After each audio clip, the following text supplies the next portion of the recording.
अस्सलाम वालेकुम जी। I hope कि आप सब लोग खैरियत से हैं। आज एक बहुत ही खूबसूरत सा दिन था और बहुत ज़्यादा धूप निकली हुई थी। टेम्परेचर जो है वो 30+ डिग्री पे जा चुका था और दोपहर का टाइम था। आज बच्चों के स्कूल में स्पोर्ट्स डे था, तो उन्होंने कहा था कि आप लोग ज़रूर आइएगा और हमें सपोर्ट कीजिएगा। तो हमें भी एज ए पेरेंट्स बच्चों पर तवज्जो देनी चाहिए, उनकी छोटी छोटी खुशियों का ख्याल रखना चाहिए। ये कोई ख़ास तो नहीं होता, आप देख भी सकते हैं कि बच्चे यहाँ कोई ख़ास भरपूर कोशिश लगा के नहीं खेल रहे। जस्ट टीचर्स भी उनको रिलैक्स करते हैं, उनको मोटिवेट करते हैं, उनको इनकरेज करते हैं। तो हमें भी अपने बच्चों की सपोर्ट के लिए फिर जाना चाहिए ताकि वो भी अच्छा महसूस करें। तो हम लोग बच्चों का ये स्पोर्ट्स डे जो है वो देखने आए थे। गर्मी तो काफ़ी ज़्यादा थी और इस गर्मी में यहाँ बच्चों के जो रंग हैं वो भी बिल्कुल ना सड़ सड़ के कोयला हो चुके हैं। तो यहाँ बच्चे जो हैं मुख्तलिफ़ एक्टिविटीज़ में पार्टिसिपेट करते हैं। कई इनके हाउस कलर्स होते हैं, blue, green, red, white, yellow. तो इनमें फिर जो है वो एक कलर को विन किया जाता है जिनके जो पॉइंट्स हैं सबसे ज़्यादा होते हैं। तो फिर यहाँ थोड़े से पेरेंट्स के और सिबलिंग्स के और टीचर्स के कंपटीशंस भी होते हैं। तो ये देखें जी, ये माओ की रेस हुई थी कि अगर आप पार्टिसिपेट कर सकती हैं तो फिर वो जी माएँ जो हैं वो हिस्सा लेती हैं और उनमें से जो फर्स्ट आता है उसको फ्री आइसक्रीम का जो गिफ्ट है वो मिलता है। तो ऐसे ही ये जी सिबलिंग्स की रेस थी और इनमें ये देखें ये लड़का जीता था और फिर उसको फ्री आइसक्रीम मिली थी। तो बस फिर ऐसे ही ये 2-3 घंटे स्पोर्ट्स डे चलता है, सारे मिलके इंजॉय करते हैं। आइसक्रीम वैन होती है और मुख्तलिफ़ किस्म के खाने होते हैं, आप फिर चाहें तो लेके इंजॉय कर सकते हैं। तो बस फिर ये सब कुछ चलता रहा और एंड ऑफ द डे उन्होंने फिर जो है वो हाउस कलर जो है वो अनाउंस किया और इसमें जो वाइट हाउस कलर था वो जीत गया था। तो बच्चों की जो खुशी थी वो बहुत ज़्यादा देखने वाली थी। तो हर कोई यहाँ जो था वो बच्चों के लिए बहुत खुश हुआ, अच्छी सी क्लैपिंग हुई। तो ऐसे ही फिर ये जी स्कूल का जो ये साल था कंप्लीट हो गया और अब सितंबर में स्कूल जो हैं वो दोबारा खुलेंगे और फिर नई क्लासेस में जो बच्चे हैं वो जाएंगे। तो छुट्टियों का आगाज़ हो गया, तो हम लोगों ने भी बच्चों को थोड़ी देर घर में फिर फ्रेश होने के लिए टाइम दिया और उसके बाद फिर हमने सोचा कि चलें बच्चों को लेके ना थोड़ी देर के लिए बाहर चलते हैं।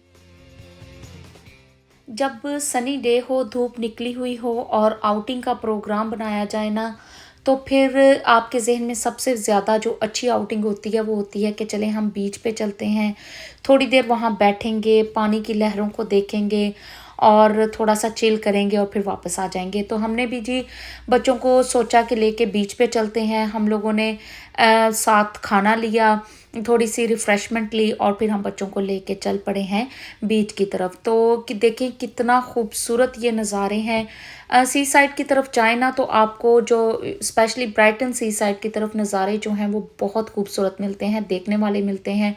और अब तो वैसे भी समर टाइम है, तो ये देखें ये जो ग्रास है ये भी गोल्डन हो चुका है।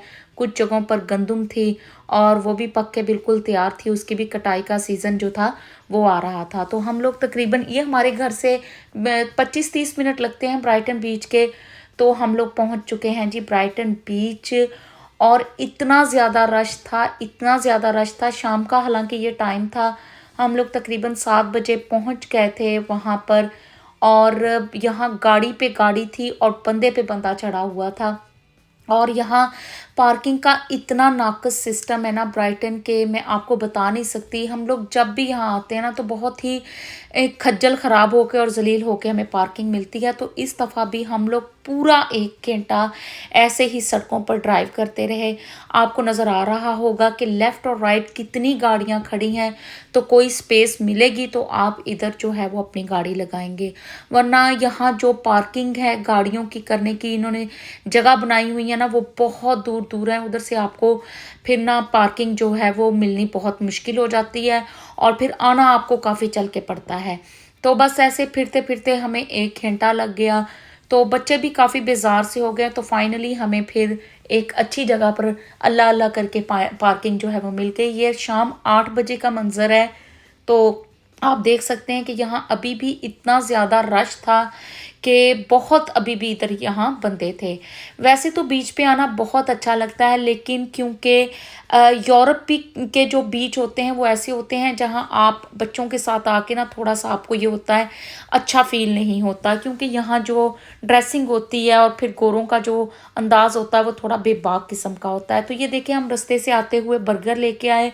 और ब्राइटन की एक बात ये भी है कि आपको इधर खाना बहुत मुश्किल होता है, क्योंकि यहाँ आप सीगल्स के साइज़ेज़ देखें कि कितने-कितने बड़े, ये 10-10 किलो का तो एक सीगल लाज़मी होगा। और फिर जब आप खाना खाने बैठते हैं ना, तो ये आपके इर्द-गिर्द ऐसे ही मंडलाते रहते हैं। तो हमने वहाँ बैठ के थोड़ी देर ऐसे खाया-पिया और फिर हम लोग बिल्कुल बीच पे आ गए कि थोड़ी देर पानी में हाथ-पाँव मारे जाएँ। पानी बहुत ज़्यादा ठंडा था, तो हमने थोड़ी देर वहाँ खड़े होके ऐसे पिक्चर्स वगैरह खींची और थोड़ा लहरों के साथ मौज-मस्ती की। और वहाँ भी कुछ व्यू ऐसा था कि ज़्यादा देर बच्चों के साथ फिर खड़े होना जो था वो मुश्किल था, क्योंकि वहाँ जो नौजवान लड़के-लड़कियाँ थे वो पानी में आपको नज़र भी आ रहा होगा, फिर खेल रहे थे, मस्तियाँ कर रहे थे, तो फिर बच्चों के साथ अच्छा नहीं लगता, थोड़ा कंफर्टेबल फ़ील नहीं होता। तो हमने बस जी व्यू यहाँ का बहुत खूबसूरत था। आप देख लें कि ये कितना प्यारा समंदर का इस टाइम पानी था, लहरों की रवानी थी और एक देखने वाला दिलफ़रेब सा मंज़र था, और ऊपर से 14वीं का चाँद। तो हम लोग भी बच्चों को लेके थोड़ा पीछे आ गए, हमने थोड़ी वॉक-शॉक की। तो ये देखें जी, अब यहाँ एक नई चीज़ का एडिशन हो चुका है, यहाँ कोई इन्होंने ऑन द बीच कोई म्यूज़िक फेस्टिवल ऐसा इनका लगता है, तो उस वजह से भी कुछ ज़्यादा ही रश था। और वैसे भी आजकल बरतानिया में ये लड़के लड़कों के साथ और लड़कियां लड़कों का कुछ अजीब सा लड़कियां लड़कियों के साथ सिस्टम हो चुका है। तो वो फिर आपको ना कुछ सीन्स ऐसे मिलते हैं बाहर के, आप फिर कंफर्टेबल फील नहीं होते। तो हमने फिर थोड़ी देर इधर वॉक शॉप की। बहुत प्यारी ठंडी ठंडी सी जो थी वो हवा चल रही थी और बहुत मज़ा आया। हम लोग वहाँ पियर पे तो नहीं गए, क्योंकि वैसे भी अब पियर बंद होने का टाइम था और फिर रश की वजह से वो खचाखच भरा हुआ था। तो हमने आधा पौना घंटा जी बस ऐसे वॉक शॉप की, थोड़ा इंजॉय किया, चिल किया और फिर हमने जी वापसी का जो है वो सफ़र जो है वो शुरू कर लिया। तो आप ये देखें कि इस टाइम भी तकरीबन 9:30 हो चुके हैं और इधर रोशनी काफ़ी ज़्यादा थी, क्योंकि अभी सनसेट हुआ था। तो बस फिर हमने वापसी का सफ़र लिया और हमारा एक बहुत ही खूबसूरत सा दिन जो है वो अपने इख्तिताम पर पहुंचा। तो क्योंकि हम लोग काफ़ी बिज़ी रहते हैं और हर दफ़ा आपको जो है out of the country holidays नहीं हो सकती, तो आप अपने मुल्क में रहते हुए, अपने बजट में रहते हुए छोटी छोटी हॉलीडेज़, छोटे छोटे जो आप प्लान हैं वो कर सकते हैं, अपने बच्चों के साथ चिल और इंजॉय कर सकते हैं। तो हमने भी सोचा है जी इस समर में हम अपने बच्चों को ऐसे छोटे छोटे से जो प्लान्स हैं उनके साथ बनाएंगे और बच्चों के साथ फिर इंजॉय करते हैं। आई होप कि आपने मेरी वीडियो इंजॉय की होगी। अल्लाह हाफिज़।